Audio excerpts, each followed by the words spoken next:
Alors, ce que j'observe, Claudel Loubissi, en écoutant vos anciens collaborateurs et également quelques personnes qui ont investi dans vos différents projets, c'est qu'on vous reproche de n'avoir pas souvent présenté la situation réelle de l'entreprise et au contraire d'avoir continué à entretenir l'illusion d'une entreprise qui marchait très très bien alors que la réalité n'était pas aussi rose. Pourquoi vous n'avez pas régulièrement rendu compte à vos différents partenaires de la situation réelle du business? Alors, Monsieur Jean-Bruno Tagne, quand vous voyez un bureau comme celui-ci dans lequel nous sommes en train de réaliser cette émission, vous estimez que c'est virtuel?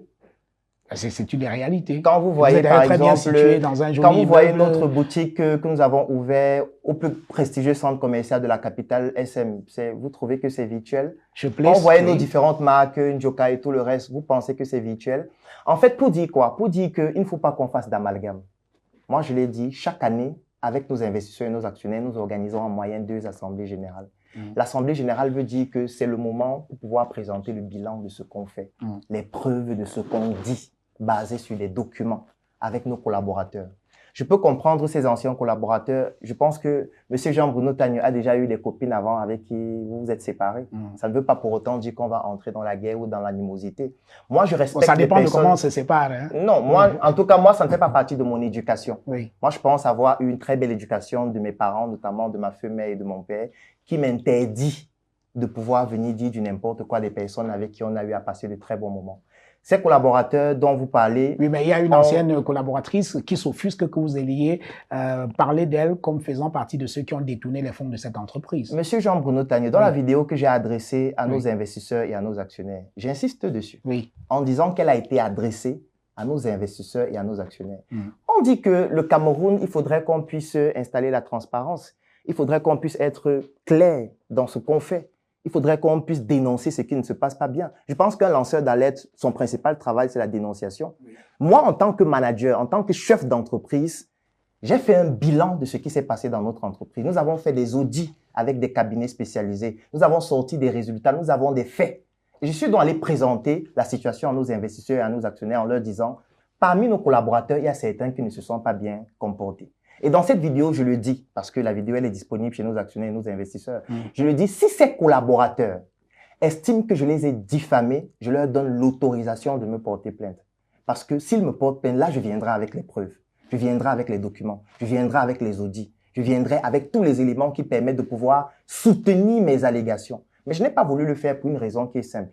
C'est parce que quand quelqu'un a collaboré avec nous, j'estime qu'il a droit au respect. Parce que toutes ces personnes ont beaucoup apporté à nos différents projets. Si on a pu atteindre ce niveau, c'est parce que ces personnes aussi y ont contribué. Ce n'est pas parce qu'on s'est séparés qu'on doit tomber dans l'animosité. En tout cas, ce n'est pas mon éducation. Donc, moi, je ne peux pas entrer dans cette guerre-là. Ce que je dis, c'est que si quelqu'un estime que j'ai dit quelque chose qui ne correspond pas à la réalité, je lui donne l'autorisation d'aller vers les autorités pour pouvoir me porter plainte afin que je puisse rétablir la vérité des faits tels qu'en eux-mêmes. Oui, sauf que vos anciens collaborateurs estiment que c'est trop facile pour vous de vous défausser sur les autres alors que votre propre gestion des différentes entreprises est remise en question. On parle par exemple des dépenses somptuaires pour des voitures de luxe. Semble-t-il, vous payez également les employés à des sommes qui ne sont pas acceptables. Vous donnez également un certain nombre de primes qui sont en inadéquation avec la situation réelle des différentes entreprises. Et vous-même, votre train de vie serait en totale contradiction avec la santé, l'état de santé réel de vos différentes entreprises. Bref, on vous accuse, pardonnez-moi, de jouer la vie avec l'argent des gens. Monsieur Jean-Bruno Tagne, Monsieur Claudel Loubissi est en location à Oudja. Ça fait quoi? Son loyer coûte 130 000 francs par mois. Mes actionnaires et les investisseurs le savent. Monsieur Jean-Bruno Tagne, Monsieur Claudel Loubissi dort au bureau pratiquement chaque jour parce qu'il a des engagements, parce qu'il a un travail important à faire.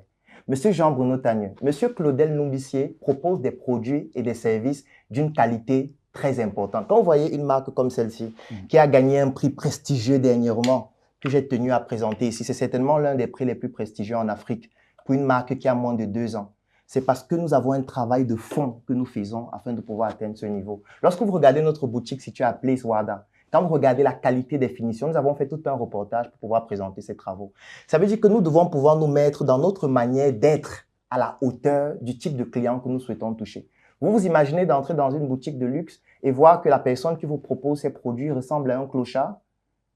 Il faut bien qu'on adapte notre positionnement avec tout ce qui est code dans la communication et le marketing. Claudel Noubissi, ça ne veut pas vous êtes bien trop intelligent dans l'exagération. Oui, mais vous êtes bien trop intelligent et également un homme d'affaires averti pour savoir que vos charges doivent faire, enfin, vous devez faire un effort pour que vos charges ne soient pas au-dessus de ce que vous gagnez. Sinon, vous allez... Monsieur Jean Bonnet, j'entreprends depuis 10 ans. Oui. J'ai plusieurs entreprises dans lesquelles je suis président du conseil d'administration, manager et tout ce qui va dans ce sens-là. Oui. Vous pensez vraiment qu'il y a quelqu'un, en tout cas en dehors de nos pairs plus âgés, qui ont beaucoup plus d'expérience, qui va m'expliquer la gestion d'une entreprise, qui va m'expliquer ce que c'est que des charges, comment est-ce que nous devons pouvoir optimiser? Quand je vous dis qu'on a remboursé plus de 63% des investisseurs, comment on a fait pour le faire si nos activités ne produisent pas? Est-ce que toutes les entreprises que nous avons développées fonctionnent? La réponse est non. La preuve, nous avons fait comprendre à nos investisseurs que désormais, nous allons nous concentrer uniquement sur 2 projets. Parce que l'une de nos erreurs qui était aussi liée à la fougue de la jeunesse, à l'envie de vouloir révolutionner les choses très rapidement, c'était de se lancer dans plusieurs projets et on s'est cassé la gueule énormément de fois. Alors,